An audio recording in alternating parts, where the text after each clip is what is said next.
Hey everybody. We wrapped up Proverbs chapter 21, so we're going to start a new chapter here, chapter 22, starting in verse 1. It says, "A good name is rather to be chosen than great riches, and loving favor rather than silver and gold." So again, this is just another repetitive theme that we get throughout the scriptures about kind of the little value that money holds. Like money isn't really anything to be sought after. I heard one famous quote that says, if you want to know what God thinks about money, look at who he gives it to. And that's true in a sense. You know, a lot of the elite and the rich are not good, wholesome people, but it says here a good name is to be chosen rather than great riches.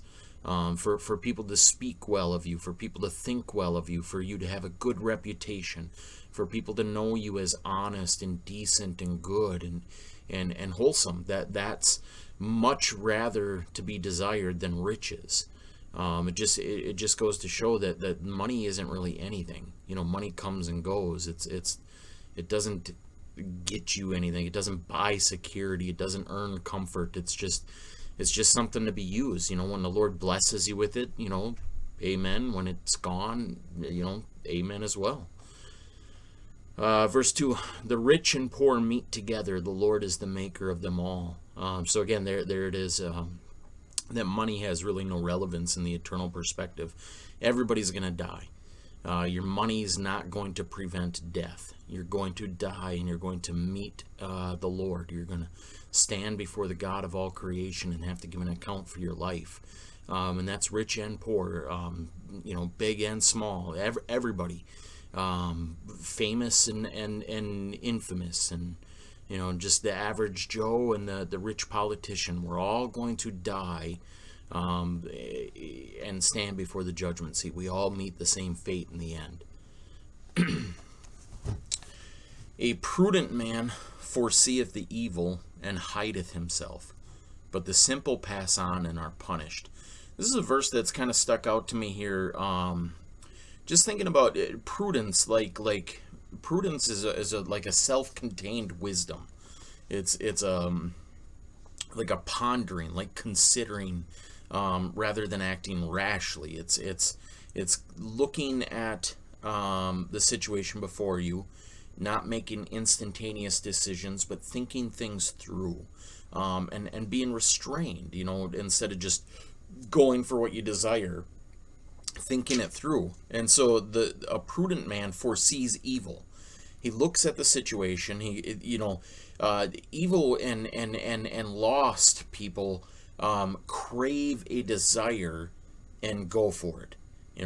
I desire this. I want this. I'm gonna get it.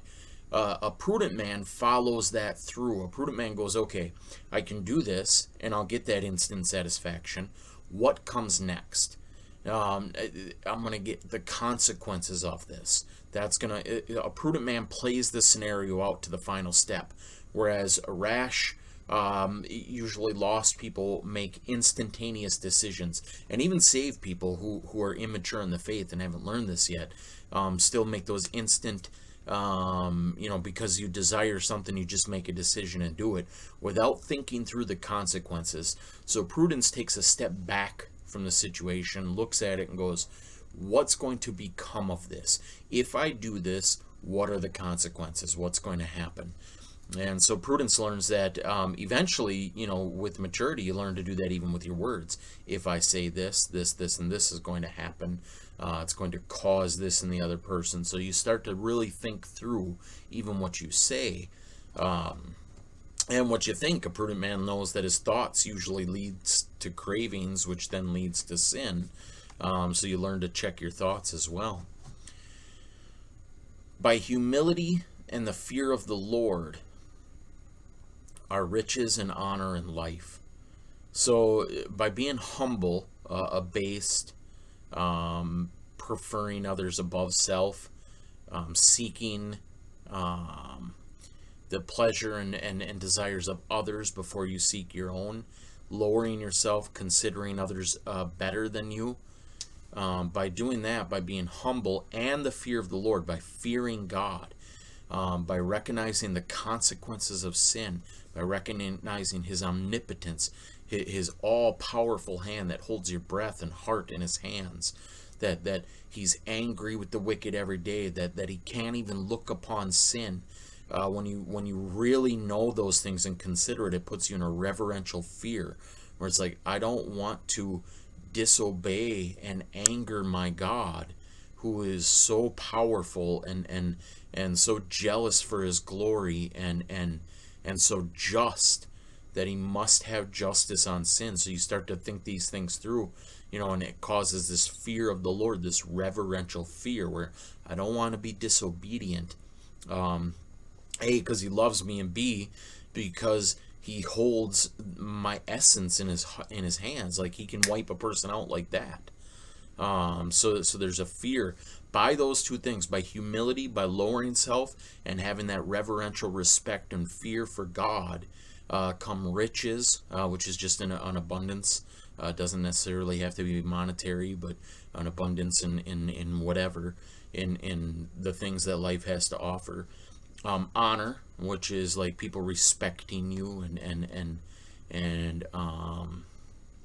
just kind of showing you a form of dignity, having a form of dignity. And life, because sin leads to death. So by being obedient to God and humbling yourself, it leads on the right path of life. So anyways, that's well, let me read one more, because I think it kind of ties in. So we have that path there, and then in verse 5 it says, thorns and snares are in the way of the froward. He that doth keep his soul shall be far from them. So the path, the way of life, and like I often talk about this with my brothers, when you look at a lost person's life, it's chaos. It's just one catastrophe after another. It's out of control. It's chaotic. It's hectic. It's thorns and snares. It's problematic. There's troubles at every pass. It's hard to make your way when you're living in sin. Just all sorts of errors come up. You have financial struggles. You have health problems. You have all sorts of snares. Things just seem to go wrong when you're living a wrong lifestyle, and that's what this is talking about. The path is thorny and bushy and hard to make your way down. But he who keeps his soul, through that humble humility and fear of God, you keep your soul. You're guarding your soul. You recognize, I don't want to go down dangerous paths. You'll be far from those chaotic things. And that's the distinction. Like, it's so often you see a person who's lost, and they have that chaotic lifestyle, whereas a person who's saved, they face the same sort of external trials, financial hardships, a problematic health situation, whatever it is, but they handle it differently. There's a calmness and a peace and a contentment, because the way is clear. They know the sovereign hand of God, and they know he loves them, and they know his control and his righteousness, and so they do what is right, and that path is easy and straight, whereas that life of chaos is just hectic and crooked and full of troubles. So anyways, that's verse 5. We'll stop there. Lord willing, we'll pick up in verse 6 next time. All right, I love you guys. We'll talk to you later. Hey everybody, we're still in Proverbs chapter 22. We read through verse 5, so we're going to pick up in verse 6. It says, train up a child in the way he should go, and when he is old he will not depart from it. So that's great encouragement for Christian parents. This is like, there's two really key verses that I think parenting hang on. It's this one, and then there's another one, can't remember where, maybe like Ephesians or somewhere around there, where it says don't exasperate your children to wrath. But this verse here gives great hope, because a lot of parents experience rebellious children. You try to teach them the ways of the Lord. You try to minister to them through the scriptures, teach them about prayer, teach them about holiness and righteousness, teach them about God's character, and then they hit those teenage years or whatever, and they rebel. You get like a prodigal son type thing where they just they go after sin. Scriptures tell us sin is pleasing for a season. It's pleasurable for a season. So they taste that sin, and they want it and desire it, and they think that your rules are trying to restrict them from that, and so they chase after that, and that can be very disheartening, very discouraging, very devastating to a parent.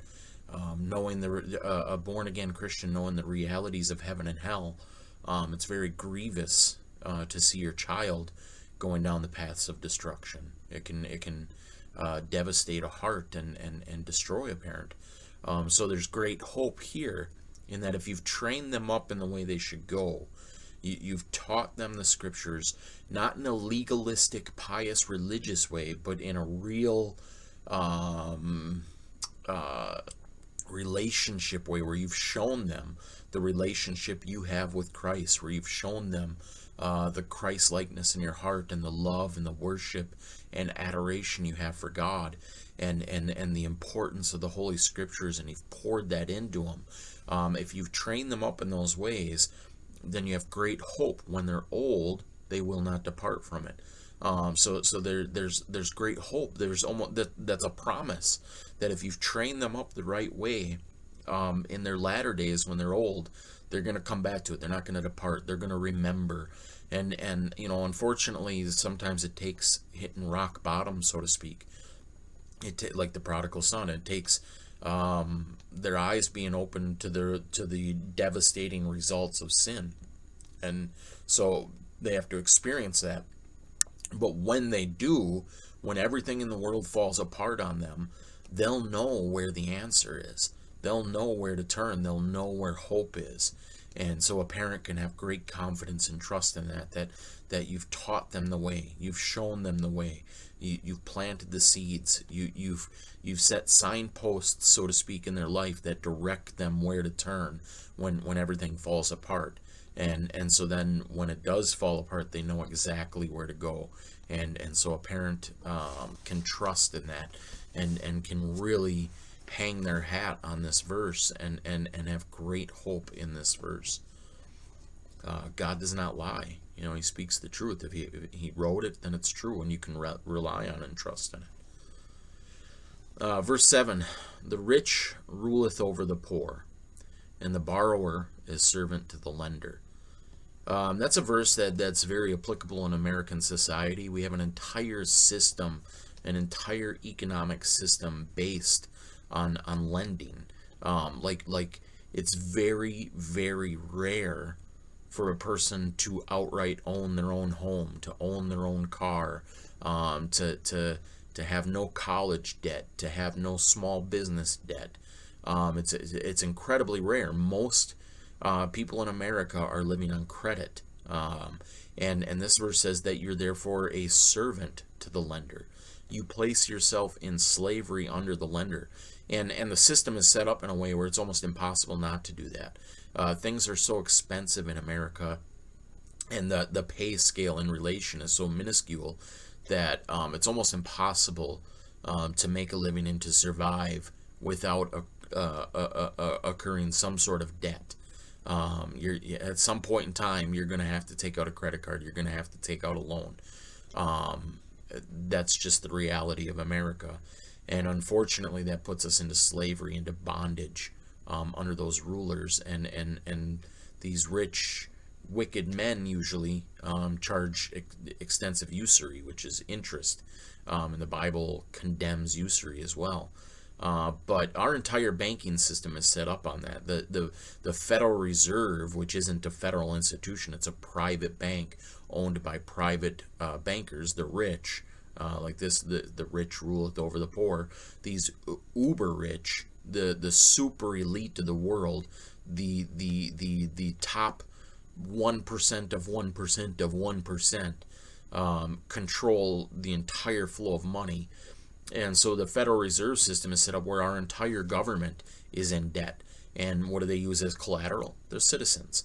And in America, they tried to prevent this. Like our founding fathers knew the dangers of banking, and probably based a lot on this particular verse, knowing that we don't want to be a servant to any lenders. So they gave Congress the right to print and issue money. But Congress turned that power over to these rich, elite, powerful bankers in 1913. So now we have a national debt. And like common sense ought to tell people, okay, it's the American government. Who could the American government owe? They can just make their own money. Why are they in debt to anybody? Well, because they've put themselves into servitude, to the point now where, what is it? Every man, woman, and child in America is owing the Federal Reserve 80 grand or something like that. It's ridiculous. So the entire nation is a servant to these rich elite rulers. If only we would have had wise senators and congressmen that would have paid attention to verse 7 here. And by any means necessary, if a person can avoid putting themselves into that kind of service, because you have to pay your debts. If you owe somebody, you got to pay it. So don't put yourself in that situation if it can be avoided. But like I say, in America, like at least for me, growing up poor, like there's no way out. Unless you start with an inheritance or some large sum of money that's given to you, like you're gonna be crawling out from a hole. Like my upbringing, couldn't afford college even if I had wanted to go. No real skill set outside of just manual general labor and stuff like that. So it's like, what hope does a person like that have? Which I think is the vast majority of Americans. Like, how do we exist in society without becoming a lender?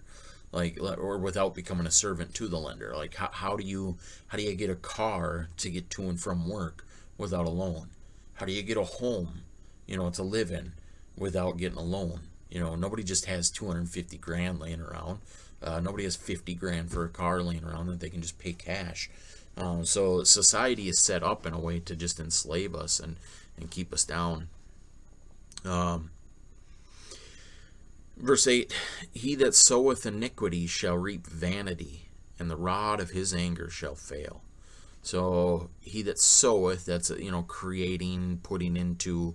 Iniquity is sin, lawlessness. Shall reap, that's gather, get, achieve. Vanity, emptiness. Sin leads to emptiness. That's why it's an illusion. It has a temporary pleasure, but it has no lasting effect. It's empty. It's wind. It's grasping at the wind. And the rod of his anger shall fail. Not sure about that second half. The rod of his anger. A rod is usually a corrective tool. I'm not sure what the last half of that means. If you have any insights, let me know. Verse 9. He that hath a bountiful eye shall be blessed, for he giveth of his bread to the poor. A bountiful eye is a person who looks for opportunities to give. Bountiful is plenty, giving, generous. A person who's generous, not stingy, not frugal, not cheap, but just who enjoys giving, who sees money as nothing. It's a nonsensical thing. It's here today, gone tomorrow. And if you see somebody in need, help. So a person who has that mindset, that generous mindset, will be blessed. Blessed by the Lord, favored by the Lord, given peace, contentment, joy, love, mercy. Why? Because he gives his bread to the poor. Jesus says that at the last day. He says to his sheep, you took care of the poor, or you took care of me when I was poor. You took care of me when I was naked. You took care of me when I was in prison. And they say, when did we ever see you like that? And he says, you saw the least of these like that. You did it for them. You did it for me. And vice versa. The lost, he says, you saw me naked and hungry and in prison and did nothing. And they say, when did we see you like that? And he's like, well, you did it. You didn't do it to the least of those. You didn't do it to me. The idea being there that some people had opportunities to be compassionate and generous to those in need, and turned a blind eye to it, and judgment will come to them, because the Lord takes care of the poor. The Lord has favor and a heart towards the downcast and the downtrodden and the widows and the orphans. New Testament says pure religion, like true, real religion, is to take care of orphans and widows. And the poor. Paul wrote about how the disciples' ministry was when he checked with Peter to make sure they were on the same page. Paul was out, spreading the gospel among the Gentiles. Peter was in Jerusalem spreading it among the Jews. They didn't really confer with each other. So Paul went and checked with Peter like, hey, I want to make sure we're on the same page here, that we're preaching the same message. Found out that they were, and Peter and Paul's, both their hearts were revealed. The only thing we're concerned about is, in addition to the gospel, make sure you're taking care of the poor. And they were both on the same page there. So there's a real emphasis on taking care of the poor all throughout the scriptures. So that was verse 9. We'll stop there. Lord willing, we'll pick up in verse 10 next time. All right, I love you guys. Talk to you later. Hey, everybody. We're continuing on in Proverbs chapter 22. We read through verse 9, so we're going to pick up in verse 10. It says, cast out the scorner, and contention shall go out. Yea, strife and reproach shall cease. It would seem like that's common sense, but it's something that people might subconsciously be aware of, but just kind of ignore it. Like if somebody is contentious, a scorner, causing issues, I would think scorn would be like a mockery or just an insincere, argumentative type personality. It says if you cast them out, so just separate yourself from them, problems cease. Strife and reproach will cease, it says, and contention will go out. So it makes sense. If a person is like that, go away from them. Don't subject yourself to that, because it's just going to cause conflict. So why wear yourself out with conflict? Scriptures talk about that a lot. Like, we are supposed to try to persuade men, of the truth, and we're supposed to defend the gospel. But that's to people who have ears to hear, or an open heart, or an open mind. The scriptures teach us that if a person is closed-minded, if they're what the scriptures call foolish, we're supposed to leave off from them. If they're contentious and argumentative, discernment says, okay, I'm not going to be able to make any headway with this person. It's a fruitless effort. They've closed their mind. The only reason they want to continue in dialogue is to prove their own point, to win an argument. So that you're supposed to just leave off of that. Don't wear yourself out making arguments with people like that. So just as a general rule in life, and there's another scripture that talks about making friends with an angry man. It's destructive. And it's a lesson I learned here recently. I listened to a podcast, and the man is just always angry. And I understand why he's angry, because of the current turbulent political situation in our country. But that anger, the more I listened to it, man, I was getting angry. It was just brushing off on me. So the same type of thing here. If you're around that type of personality, you're going to develop those characteristics, those habits. So just go away from somebody who's argumentative in a polite way. You don't just. It's not like go away sounds harsh, but we are supposed to separate ourselves. So we find a wise and gentle way to separate from the situation, to leave off from the conversation. Verse 11, he that loveth pureness of heart, for the grace of his lips the king shall be his friend. The eyes of the Lord preserve knowledge, and he overthroweth the words of the transgressor. The slothful man saith, there is a lion without, I shall be slain in the streets. So I think it was was it in the same chapter here, or was it in, must have been in the previous chapter. We read another verse very similar to that about a slothful man. But the slothful or lazy person will make any sort of excuse. They see something that could be dangerous. Well, there might be a lion out there, so I better not go do that. They'll come up with any sort of excuse, any sort of reason to get out of doing what they ought to be done. So, we want to strive not to be like that. We want to be diligent. We want to do what we need to do, accomplish what we need to accomplish. Verse 14, the mouth of a strange woman is a deep pit. He that is abhorred of the Lord shall fall therein. So the mouth of a strange woman, that's just talking about like the flattery. And we read about that in an earlier proverb, like Proverbs 7 or 8 or something like that, about the promiscuous woman who lures the foolish into her bed. There's with flattery. And so that's the mouth of a strange woman. It's a deep pit.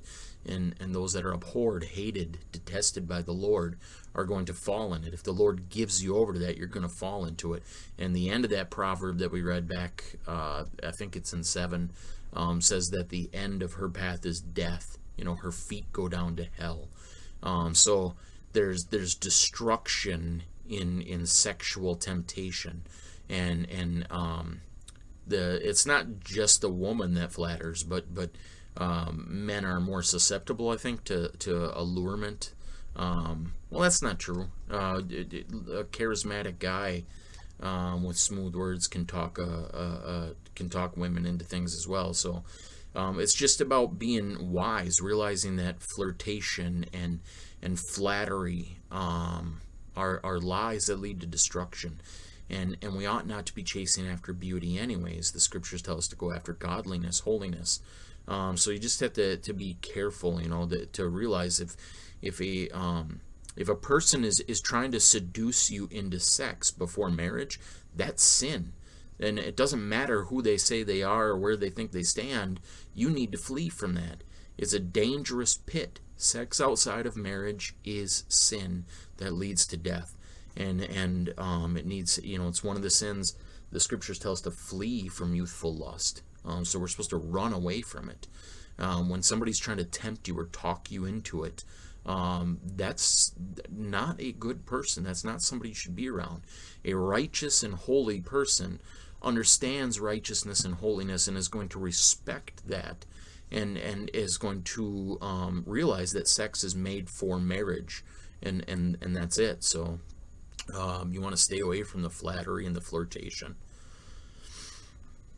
Foolishness, verse 15 here, foolishness is bound in the heart of a child, but the rod of correction shall drive it far from him. There's people out there that are opposed to spanking, but the scriptures are very clear that that's what's necessary to drive foolishness out of a child's heart. Rebellion and foolishness dwells in a child's heart. That's the flesh, the flesh of Adam. We're all born with the same DNA, that Adamite DNA, and it causes us to desire rebellion, to desire sin, to crave after it. That foolishness is bound up in the heart, and it's the fear of repercussion that comes through the rod of discipline that prevents a child. And it's the same thing. It's a clear example of a spiritual reality as well, because the fear of the Lord prevents us from sin. In the same way, the child's fear of a father's discipline prevents them from sin. So the rod of correction is necessary. It is absolutely vital. I would say it's probably the most important aspect of raising children is proper discipline and correction, which needs to be done in wisdom and love. It can't be done out of anger, because that's just going to cause more rebellion in a child's heart. You're going to exasperate your child, it says in another scripture. So you want to do it in wisdom, with a calm demeanor. It has to be disciplined with a lesson. The Lord chastises us so that we'll learn. There's a reason, there's a purpose, there's a lesson to be taught. It's not just done out of wrath. And so it ought to be with a parent and child. You ought not to discipline out of wrath, but out of correction and teaching. But it is necessary. You can't forsake that. If you forsake that, the scriptures say you hate your child, because you're leaving that rebellion in their heart. You're leaving that rebellion unchecked. You're allowing them to walk down that path that leads to destruction and death and hell.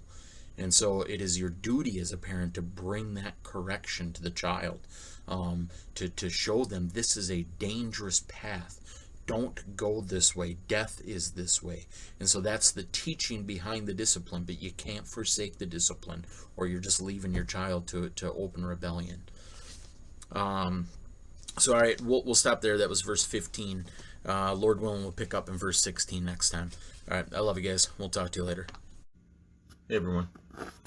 Looks like I'm able to go live again here after being suspended on Facebook for a week without them telling me why. No wonder. Yeah, that's still just a mystery to me. But anyways,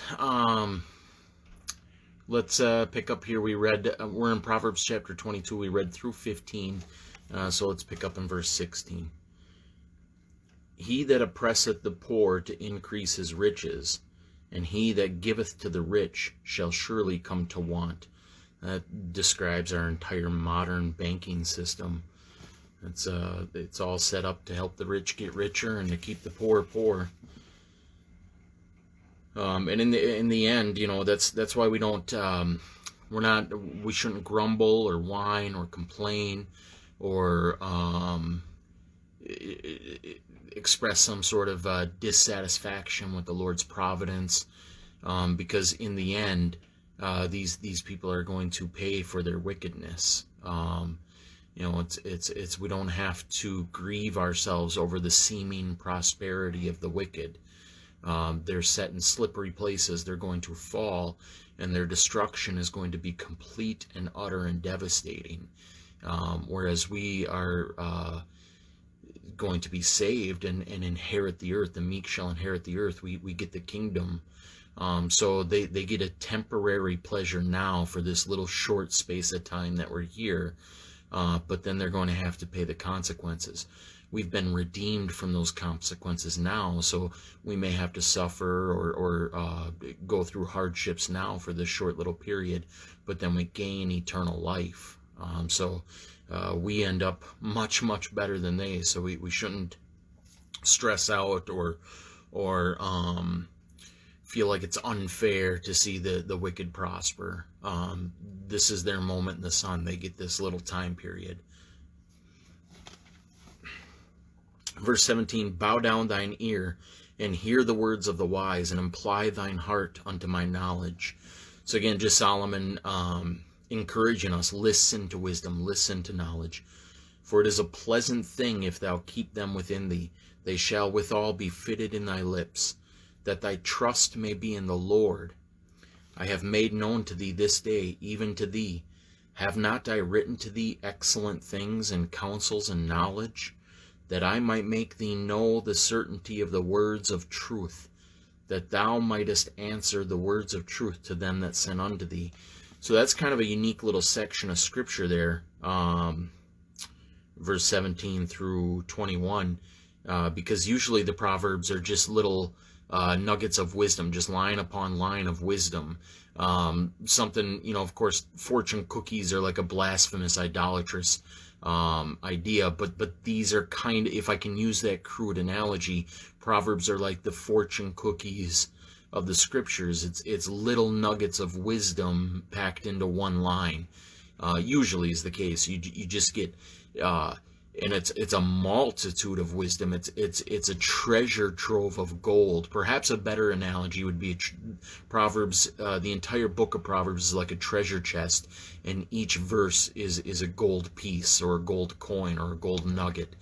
And there's depth upon depth in that gold piece for you to observe, and to you can spend an entire lifetime observing one piece, and you're going to learn new glories about it each and every day. So that's how the Proverbs are. We dig deep into each line, and we get this just glorious golden piece of wisdom. But then here in this section, it's kind of a continued thought, 17 through 21. Where Solomon is just encouraging us again, like, I've given to you wisdom, I've given to you knowledge, seek it out, dig for it. I've often compared the searching of the scriptures like a digging for a treasure. If I were to tell you there's $1 billion in your backyard, yours for the taking, and you knew that I was telling you the truth, you knew it was an absolute fact, how hard would you dig? How deep would you go? You would just keep digging and digging and digging, and day and night searching and searching for that treasure. And that's what the scriptures are. We've been given the keys to eternal life here. We've been given eternal glory, eternal gold, and it's in our hands, and it's a treasure field. And we can dig and dig and dig and just find wisdom upon wisdom and knowledge upon knowledge, which is so much more to be valued than gold and rubies. And so Solomon is telling us that here. He's like, just, I've given to you great counsel, great knowledge. He had asked the Lord for wisdom. The Lord had imparted wisdom to him. The Lord made Solomon the wisest man ever. And he's sharing that wisdom through the Proverbs here. The wisest man to ever live outside of Jesus Christ has given us just an infinite treasure trove here. And he's saying, search it out, dig through it, look into it. The words of life are here. I think I'll stop there. That's a good spot to stop. That was verse 21. So Lord willing, we'll pick up in verse 22 next time. All right, I love you guys. We'll talk to you later. Hey everyone. We're continuing on in Proverbs 22. We read through verse 21, so we're going to pick up here in verse 22. Rob not the poor because he is poor, neither oppress the afflicted in the gate. For the Lord will plead their cause, and spoil the soul of those that spoiled them. That's pretty cautionary there, pretty a fearful caution. Like, if you mistreat or abuse the downtrodden, the Lord is their defender. The Lord looks out for the poor, the widows, the orphans. So if you're mistreating them or abusing them or neglecting them in any way, it's pretty terrifying. The Lord will plead their cause, it says, and spoil the soul of those that spoiled them. So, you're fighting on a flesh level. The Lord's going for the soul. That's terrifying, so it's very cautionary. Don't neglect or abuse or mistreat anybody who's downtrodden, the handicapped, the poor, the mentally challenged, the children. Just, you're supposed to be gentle and peaceable and kind and loving, especially to those in desperate need, in desperate situations. Verse 24, make no friendship with an angry man, and with a furious man thou shalt not go. I was just talking about this verse the other day. I don't remember if that was on one of these live videos, or if it was on my podcast, or where it was, but make no friendship with an angry man, and with a furious man thou shalt not go. Let me read the next verse too, because it ties in with it. Lest thou learn his ways, and get a snare to thy soul. So anytime the word snare or trap or net is used in the scriptures, I think it's prudent and wise to pay careful attention, because it's the Lord revealing the devil's ways. It's the Lord revealing how we get trapped. If you know a lure, you know a trap, then you're not going to walk into it. So anytime that word's used, you want to pay careful attention. This is the Lord revealing a way to avoid a sketchy situation. And so I had brought this section of verses up the other day because for a while, especially, well, pretty much all of 2020 leading up heavy into the election, I was listening to a lot of political podcasts, and one in particular, and I understand why the guy's so angry. When you look into the face of evil every day, when you just see repetitive lies and injustices and things that just aren't fair, when you look into the face of that every day, it can cause anger in you. You just get furious, like, where's the justice? Where's the righteousness? Why are these people continually getting away with what they're getting away with? And so this podcast that I would listen to, this political news show, this guy's been looking into it for 25 years and exposing it. And so right now he's just a furious man. It just comes across in his tone, in his demeanor. He's just angry. He's angry at the injustices. And I found over the course of the year, as I was listening to this, I was getting angry. I was finding myself just furious every day. You'd hear the lies on the news and you'd be like, why is this allowed? Like, why is this going on? You'd hear the politicians lie and just promote wickedness. And like I found myself just so desiring vengeance and wanting to see justice done upon these people. And I was just angry in my heart. It was just I was furious. And that's exactly what this verse is saying. Don't make friends with an angry man, lest thou learn his ways. That attitude was rubbing off on me. The Christian behavior to a world like that ought to be sorrow. Like, these people are lost and blind, and it's the deception behind them, not the person. And so we weep for these people. We pity these people. They're lost and blind and just doing what their master, Satan, tells them to do. He pulls their strings like a puppet. And so we ought to weep and feel compassion and pity, not anger and violence. Vengeance belongs to the Lord. The Lord will do justly. And as a matter of fact, you find yourself rebelling in your heart against the providence of God. Because God has established the powers that be. God is ruler over the nations. He determines times and places and activities. He is working all things, even the wicked in this world, is working towards his ultimate glory. And so to rebel against that in your heart, to complain and grumble and get angry, is in actuality to complain and grumble against the providence of God.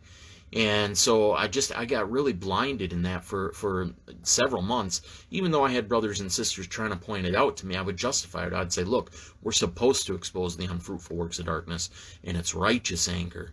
And I even would, like, toy with my own heart, trying to convince myself that the Lord could raise up agents of vengeance, and I'd be like, Lord, let me be an agent to your vengeance. And just so foolish. But it was because I was listening to that angry rhetoric every day that I found myself getting angry.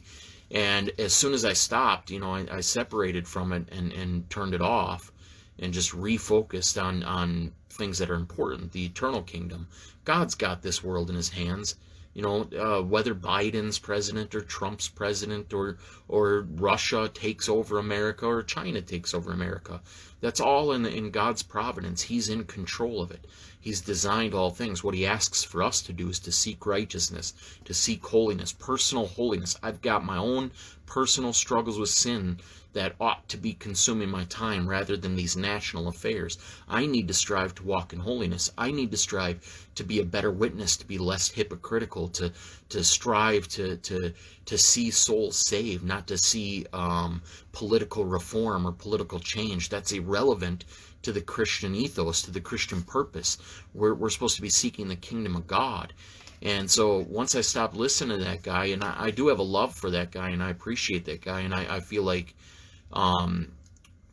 especially early on in my walk, he was used in a great way to open my eyes to the reality of the world around me, to the reality of Satan's control of the geopolitical sphere. So I appreciate that, and I hope the guy gets saved. He makes lip service to the Lord, but the fruit coming out of him is not evidence of being born again. But anyway, so we just want to avoid angry, furious men, because it's going to rub off on you. And not just anger, all sinful behavior, that attitude. Like I've heard it said that you will become like the 5 people you most closely associate with. Whoever you're around, you're going to adopt their behaviors, and that includes what you're watching and listening to. You're not in physical contact with them, but you're still hearing and observing their behaviors and their attitudes. So anyways, I rambled on quite a bit about that one. So that was verse 25. I think we'll stop there, and Lord willing, we'll pick up in 26 next time. All right, I love you guys. We'll talk to you later. Hey, everybody. We're continuing on in Proverbs Chapter 22. We've read through verse 25, so we're going to pick up in verse 26. It says, "Be not thou one of them that strike hands, or of them that are sureties for debt. If thou hast nothing to pay, why should he take away thy bed from under thee?" So to strike hands, I would assume that's to make like a deal, to make a pledge, because sureties for debts, that's the same thing, to make some sort of oath or agreement. If you like that I'll pay you in the future kind of thing, because then that next verse ties in with it. If you have nothing to pay, why should he take away thy bed from under thee? In other words, why risk what you do have? with what you don't have.